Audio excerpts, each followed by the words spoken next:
दोस्तों, शिक्षा विला के YouTube चैनल में आपका स्वागत है। हम पढ़ रहे थे पंचायती राज व्यवस्था और आज हम उसके भाग 4 को देखेंगे। सबसे पहले हम देखेंगे कि विभिन्न पंचायतों में गणपूर्ति किस प्रकार होती है, यानी कि सदस्यों की वह न्यूनतम संख्या जिससे पंचायत की कार्यवाही आगे बढ़ाई जा सकती है उसे कहते हैं गणपूर्ति। और विभिन्न पंचायतों में यह संख्या कितनी है इसे देख लेते हैं। तो ग्राम पंचायत में कुल सदस्यों का 1/2 गणपूर्ति की स्थिति है, यानी ग्राम पंचायत में पंचों की संख्या के यदि आधे पंच उपस्थित हो तो इस स्थिति में यह गणपूर्ति पूर्ण हो जाती है। वहीं जनपद पंचायत की बात करें तो जनपद पंचायत के कुल सदस्यों का यदि 1/3 सदस्य उपस्थित हो तो इस स्थिति में जनपद पंचायत की गणपूर्ति पूर्ण हो जाती है।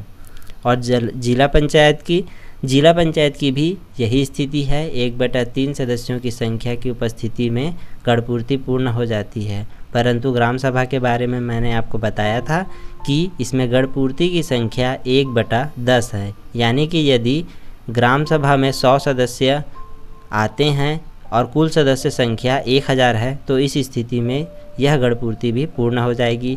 और इसके साथ ही पदाधिकारियों के निर्वाचन की जो न्यूनतम आयु है वह 21 वर्ष होती है। जिस प्रकार ग्राम पंचायत के पदाधिकारियों, पंच, सरपंच और उप सरपंच को लोक सेवक कहा जाता है, उसी प्रकार जनपद पंचायत में अध्यक्ष, उपाध्यक्ष एवं सदस्यों को और जिला पंचायत में भी अध्यक्ष, उपाध्यक्ष और सदस्यों को लोक सेवक ही कहा जाता है। इसके बाद हम देखेंगे कि छत्तीसगढ़ पंचायती राज अधिनियम 1993 में कितनी अनुसूचियां, अध्याय और धाराएं हैं। तो यह प्रश्न एग्जाम में आ चुका है। आप इसे याद रखिएगा कि छत्तीसगढ़ पंचायती राज अधिनियम 1993 में 4 अनुसूची, 15 अध्याय और 132 धाराएं हैं। इसके बाद हम देखेंगे अनुच्छेद 243 ओ को, जिसमें पंचायत के निर्वाचन संबंधी मामलों में न्यायालय के हस्तक्षेप के वर्जन का प्रावधान है, यानी कि पंचायत के निर्वाचन संबंधी जितने भी मामले होंगे उनमें न्यायालय का हस्तक्षेप नहीं होगा। ठीक है, इसे अधिकारियों के द्वारा ही सुलझा दिया जाएगा, इसका निपटारा कर दिया जाएगा। तो इसके लिए प्राधिकृत अधिकारियों की नियुक्ति की गई है, जिसे हम देखेंगे। सबसे पहले हम देख लेते हैं कि इसे याद किस प्रकार रख सकते हैं। तो 243 ओ में जो ओ है वह ऑफिसर शब्द को डिनोट करता है, यानी कि निर्वाचन संबंधी सभी मामले अधिकारियों यानी ऑफिसर्स के द्वारा ही निपटा दिए जाएंगे। अब हम देख लेते हैं कि पंचायती राज अधिनियम के तहत यदि निर्वाचन संबंधी किसी प्रकार की याचिका प्रस्तुत करना हो तो वह किनके समक्ष की जा सकती है। तो ग्राम पंचायत के मामले में यह अनुविभागीय अधिकारी राजस्व यानी कि SDM के पास, जनपद पंचायत के मामले में कलेक्टर के पास एवं जिला पंचायत के मामले में संचालक पंचायत के पास याचिका दायर की जा सकती है। अब हम देखेंगे कि पंचायत पदाधिकारियों की पदमुक्ति किस प्रकार से की जा सकती है। इसमें सबसे पहला प्रकार जो हम देखेंगे उसे कहते हैं अविश्वास प्रस्ताव, और इन्हें हम विभिन्न स्तरों पर भी देखेंगे। तो सबसे पहले हम देख लेते हैं ग्राम पंचायत स्तर पर। तो ग्राम पंचायत के जो पदाधिकारी होते हैं जैसे कि सरपंच और उप सरपंच, इनके खिलाफ अविश्वास प्रस्ताव ग्राम पंचायत के पंचों के द्वारा ही लाया जा सकता है। और इस अविश्वास प्रस्ताव के संबंध में प्रावधान पंचायती राज अधिनियम की धारा 21 में है।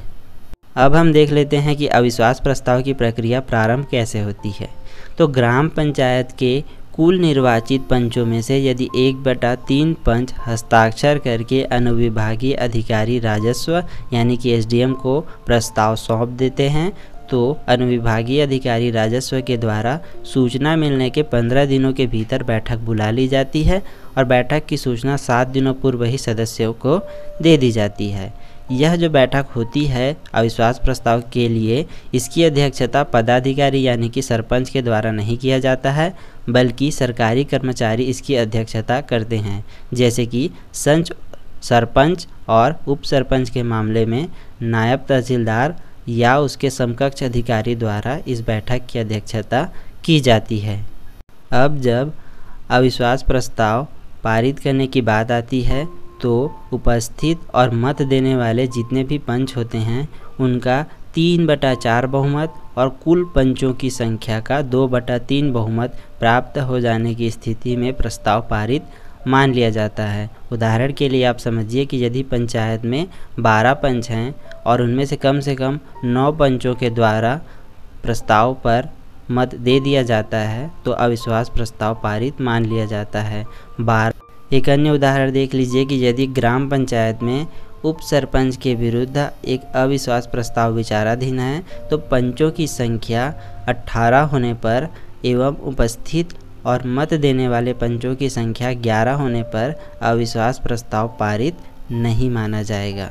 ठीक है, अब देख लेते हैं कि अविश्वास प्रस्ताव के खिलाफ सरपंच और उप सरपंच प्रस्ताव कहाँ दाखिल कर सकते हैं। तो इसके लिए प्रस्ताव पारित होने के 7 दिनों के भीतर कलेक्टर के पास अपील करना होता है, जिस पर अंतिम निर्णय कलेक्टर द्वारा प्रस्ताव पारित होने के और सरपंच द्वारा प्रस्ताव देने के यानी अपील करने के 30 दिनों के भीतर लिया जाता है। इसके बाद देख लेते हैं कि जनपद पंचायत स्तर पर किस प्रकार होता है। तो जनपद पंचायत के पदाधिकारी यानी अध्यक्ष और उपाध्यक्ष के खिलाफ अविश्वास प्रस्ताव जनपद पंचायत के निर्वाचित सदस्यों के द्वारा ही लाया जाता है और यहाँ भी निर्वाचित सदस्यों के 1/3 सदस्यों द्वारा हस्ताक्षर करके कलेक्टर को प्रस्ताव देने पर बैठक आयोजित की जाती है, जिसमें अध्यक्षता डिप्टी कलेक्टर या समकक्ष अधिकारी द्वारा की जाती है। अब अविश्वास प्रस्ताव के लिए भी वही नियम है कि निर्वाचित सदस्यों के मत देने वाले और उपस्थित सदस्यों के 3/4 बहुमत और कुल सदस्यों के 2/3 बहुमत से प्रस्ताव मत दे देने पर अविश्वास प्रस्ताव पारित हो जाता है। इसके विरुद्ध जनपद पंचायत अध्यक्ष और उपाध्यक्ष जो हैं वे संचालक पंचायत के पास 10 दिनों के भीतर अपील कर सकते हैं, जिस पर संचालक पंचायत द्वारा 30 दिनों के भीतर अंतिम निर्णय लिया जाएगा। अगर जिला पंचायत की बात करें तो यहाँ भी वही नियम है, यानी कि अविश्वास प्रस्ताव जिला पंचायत के निर्वाचित सदस्यों के द्वारा ही लाया जाता है और निर्वाचित सदस्यों के 1/3 सदस्यों द्वारा हस्ताक्षर करके संचालक पंचायत को सौंपा जाता है। इसके बाद इस बैठक की जो अध्यक्षता होती है वह कलेक्टर या अतिरिक्त कलेक्टर के द्वारा की जाती है और निर्वाचित सदस्यों के मत देने वाले और उपस्थित सदस्यों के 3/4 बहुमत और कुल सदस्यों के 2/3 बहुमत से यदि प्रस्ताव पारित हो जाता है तो अविश्वास प्रस्ताव पारित मान लिया जाता है। इसके विरुद्ध जिला पंचायत अध्यक्ष और उपाध्यक्ष राज्य सरकार के पास 15 दिनों के भीतर अपील कर सकते हैं, जिस पर 30 दिनों के भीतर राज्य सरकार जो निर्णय लेती है वह अंतिम माना जाता है। अब हम उन परिस्थितियों को देख लेते हैं जिनमें अविश्वास प्रस्ताव नहीं लाया जा सकता है। तो किसी भी पदाधिकारी के पद ग्रहण करने की अवधि से 1 वर्ष के भीतर अविश्वास प्रस्ताव नहीं लाया जा सकता है और यदि पदाधिकारी का कार्यकाल समाप्त होने में 6 माह शेष हो तब भी यह अविश्वास प्रस्ताव नहीं लाया जा सकता है, क्योंकि 6 माह शेष होने की स्थिति में अगले कार्यकाल के लिए निर्वाचन की जो प्रक्रिया है वह प्रारंभ हो जाती है। इसी तरह पूर्व अविश्वास प्रस्ताव लाने के बाद यदि प्रस्ताव गिर जाता है तो उसके बाद अगले 1 वर्ष तक अविश्वास प्रस्ताव नहीं लाया जा सकता है, यानी कि 2 अविश्वास प्रस्तावों के बीच कम से कम 1 वर्ष का अंतर होना चाहिए। इसके बाद देख लेते हैं कि विभिन्न पदाधिकारियों के निलंबन संबंधी प्रावधानों को, जो कि पंचायती राज अधिनियम की धारा 39 में प्रावधानित है। ग्राम पंचायत के पंच, सरपंच एवं उप सरपंचों के निलंबन का जो अधिकार है वह अनुविभागीय अधिकारी राजस्व को है। जनपद पंचायत अध्यक्ष, उपाध्यक्ष और सदस्यों के निलंबन का अधिकार कलेक्टर या अतिरिक्त कलेक्टर को है और इसी प्रकार जिला पंचायत सदस्य, अध्यक्ष और उपाध्यक्ष के निलंबन का अधिकार कलेक्टर को ही दिया गया है।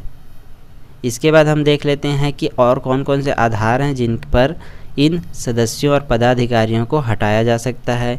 तो पंचायत के विरुद्ध विधि व्यवसायी के रूप में नियोजन स्वीकार कर लेने की स्थिति में, किसी शासकीय भूमि का अतिक्रमण यानी कि बेजा कब्जा कर लेने की स्थिति में, लिंग, जाति, धर्म आदि के आधार पर भेदभाव या स्त्रियों के सम्मान को बाधा पहुंचाने की स्थिति में और पंचायत की अनुमति के बिना 6 माह के काम के दौरान आधे से अधिक पंचायतों की बैठक में अनुपस्थित होने पर उन्हें हटाया जा सकता है।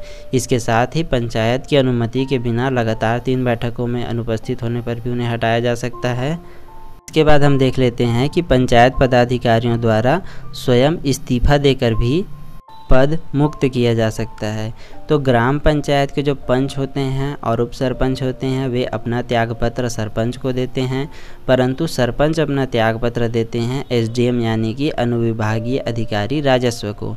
इसी प्रकार जनपद पंचायत सदस्य और उपाध्यक्ष जनपद पंचायत अध्यक्ष को त्यागपत्र देते हैं और जिला पंचायत में भी उसके सदस्य और उपाध्यक्ष जो है वो अपना त्यागपत्र अध्यक्ष को सौंपते हैं, परंतु जनपद पंचायत अपना जो त्यागपत्र होता है यानी अध्यक्ष के द्वारा जो त्यागपत्र दिया जाता है वह कलेक्टर या अतिरिक्त कलेक्टर को दिया जाता है और जिला पंचायत अध्यक्ष का त्यागपत्र संभागीय आयुक्त या अतिरिक्त आयुक्त को सौंपा जाता है। इसके बाद हम देख लेते हैं कि ग्राम पंचायत के पदाधिकारियों को पद से हटाने यानी कि पूरी तरह से डिसमिस करने के लिए अधिकार धारा 40 में दिया गया है और यह अधिकार जो है वह ग्राम पंचायत स्तर पर अनुविभागीय अधिकारी राजस्व, जनपद पंचायत स्तर पर कलेक्टर या अतिरिक्त कलेक्टर और जिला पंचायत के पदाधिकारियों को हटाने का अधिकार संचालक पंचायत को दिया गया है।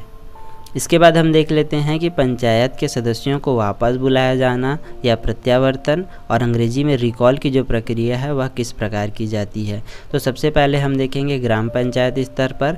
तो ग्राम पंचायत स्तर पर प्रत्यक्ष निर्वाचित अधिकारी जैसे कि सरपंच एवं पंच के विरुद्ध मतदाताओं द्वारा ही रिकॉल या प्रत्यावर्तन की प्रक्रिया शुरू की जा सकती है। इस प्रस्ताव को लाने का तरीका यह है कि ग्राम सभा के कुल सदस्य संख्या का कम से कम 1/3 सदस्य द्वारा अभियोग पत्र पर हस्ताक्षर या अंगूठा लगाकर जब अनुविभागीय अधिकारी राजस्व को सौंप दिया जाता है तो अनुविभागीय अधिकारी उस पर कार्यवाही करते हुए ग्राम सभा की गुप्त मतदान बैठक का आयोजन करता है।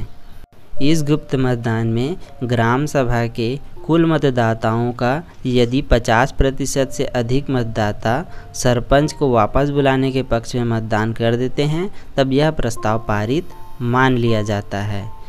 इसी प्रकार यदि पंच को रिकॉल करना है तो इस स्थिति में मतदान केवल उस वार्ड के मतदाताओं द्वारा किया जाएगा, क्योंकि पंच का जो निर्वाचन है वह केवल वार्ड के मतदाताओं के द्वारा ही किया जाता है। ठीक है, अब उन स्थितियों को देख लेते हैं जब प्रत्यावर्तन की प्रक्रिया प्रारंभ नहीं की जा सकती है। तो वह स्थितियां हैं कि पद धारण की तारीख से 2.5 वर्ष का कार्यकाल पूरा न हो पाए, इस स्थिति में प्रत्यावर्तन की प्रक्रिया प्रारंभ नहीं की जा सकती है। इसे आप इस प्रकार से समझिए कि किसी भी अधिकारी का जो कार्यकाल होता है वह 5 वर्ष का होता है। तो यदि आधा कार्यकाल पूरा नहीं हुआ है तो इस स्थिति में प्रत्यावर्तन की प्रक्रिया प्रारंभ नहीं की जा सकती है।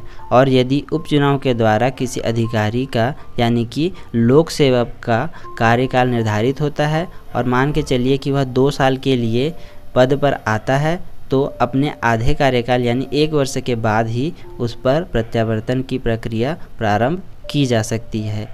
आप सीधे शब्दों में यह समझ लीजिए कि एक जो प्राधिकारी होता है, एक जो पदाधिकारी होता है, उसके विरुद्ध प्रत्यावर्तन की प्रक्रिया उसके एक कार्यकाल में केवल एक बार ही लाई जा सकती है।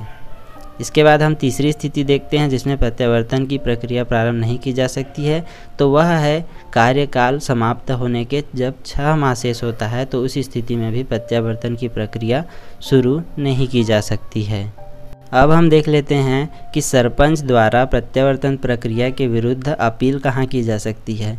तो प्रत्यावर्तन प्रक्रिया के विरुद्ध कलेक्टर के पास 7 दिनों के भीतर अपील की जा सकती है, जिस पर कलेक्टर 30 दिनों के भीतर अंतिम निर्णय लेते हैं। ठीक है, इसी के साथ आज का हमारा वीडियो समाप्त करते हैं। अगर आपको वीडियो अच्छी लगी तो हमारे वीडियो को लाइक कीजिए, शेयर कीजिए और हमारे चैनल को सब्सक्राइब करके नोटिफिकेशन पाने के लिए बेल का आइकन ज़रूर दबाएं।